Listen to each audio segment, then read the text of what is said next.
ಒಬ್ಬ ಸಾಧಕಿ ಒಂದು ಸಮಸ್ಯೆಯನ್ನು ಮುಂದಿಟ್ಲು. ಗುರುಜಿ, ನನಗೆ ಯಾಕೋ ಕಿಡ್ನಿ ಸಮಸ್ಯೆ ಬರ್ತದ ಅಂತ ತಿಳ್ಕೊಂಡು ಮುಂಚಿತವಾಗಿ ನಮ್ಮ ಡಾಕ್ಟರ್ ತಿಳಿಸಿದ್ದಾರೆ. ನನಗೆ ಭಾಳ ಟೆನ್ಷನ್ ಆಗಿದೆ, ಏನು ಮಾಡಬೇಕು ಅಂತ ತಿಳ್ಕೊಂಡು. ಸೊ ಮನುಷ್ಯನಿಗೆ ಸಹಜ ಇದ್ದರೆ ಸಹಜ ಇರ್ತಾನೆ. ಏನೋ ಒಂದು ಸಮಸ್ಯೆ ಬಂದಾಗ ಭಾಳ ಗಾಬರಿ ಹಾಕನ, ಅವಾಗ ಟೆನ್ಷನ್ ಸ್ಟಾರ್ಟ್ ಆಗುತ್ತೆ. ನೋಡಮ್ಮ, ಇದರ ಮೂಲಕ, ಈ ವಿಡಿಯೋದ ಮೂಲಕ ನೀನು ತಿಳಿಸೋದು ಏನಪ್ಪ ಅಂದ್ರೆ, ಆಕೆ ಹೆಸರು ಏನು ಎಂತೂ ಹೇಳೋದಿಲ್ಲ, ಗೌಪ್ಯದ. ಆ ಹೆಣ್ಮಗಳು ಹೇಳಿದಾಳ, ಅವಳಿಗೋಸ್ಕರ, ಅವಳ ಮೂಲಕ ನಿಮಗೋಸ್ಕರ ಈ ವಿಡಿಯೋ ಎಪಿಸೋಡ್ ಮಾಡ್ತಾ ಇದ್ದೀನಿ. ಏನು ಮಾಡಬೇಕು? ಒಂದು ಲೋಟ ನೀರು ಹಾಕಿ, ಭಗವಾನಿಗೆ ಒಂದು ಲೋಟ ನೀರು ಹಾಕಿ ಚೆನ್ನಾಗಿ ಪಕ್ವವಾಗಿರೋ ಹಳದಿ ಲಿಂಬೆಯನ್ನು ಒಂದು ಸಣ್ಣ ಸಣ್ಣ ಚೂರು ಮಾಡಿರಿ.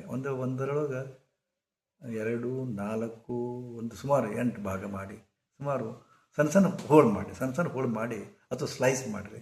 ಸ್ಲೈಸ್ ಮಾಡಿ ಒಂದು 5-6 ಹೋಳು ಲಿಂಬೆಹಣ್ಣು ಆ ನೀರಿಗೆ ಹಾಕಿದ ಮೇಲೆ ಸುಮಾರು ಒಂದು 7-8 ಎಸಳು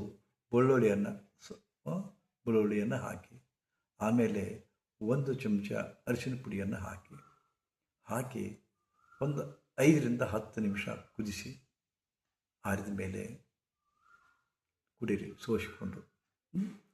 ಇದನ್ನು ಮಾಡೋದರಿಂದ ನಿಮಗೆ ಕಿಡ್ನಿ ಸಮಸ್ಯೆ ಬರೋದಿಲ್ಲ.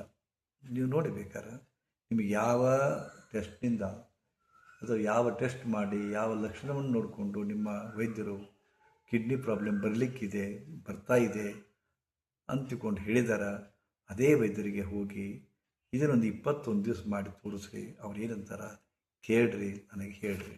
ಖಂಡಿತವಾಗಿಯೂ ನಿಮ್ಮ ಕಿಡ್ನಿ ಕ್ಲೀನ್ ಆಗ್ತದೆ ಇದರಿಂದ.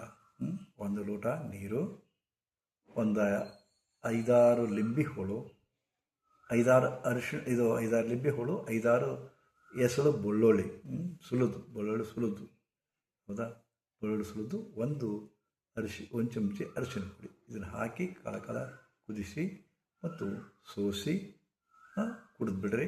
ನೋಡ್ರಿ ಯಾವ ಥರ ನಿಮ್ಮದು ಕಿಡ್ನಿಯ ಹೆಲ್ತು ಸುಧಾರಿಸುತ್ತಾ ನೀವೇ ಹೇಳ್ತೀರಾ. ಸರಿ ಬೀಳುತ್ತೆ.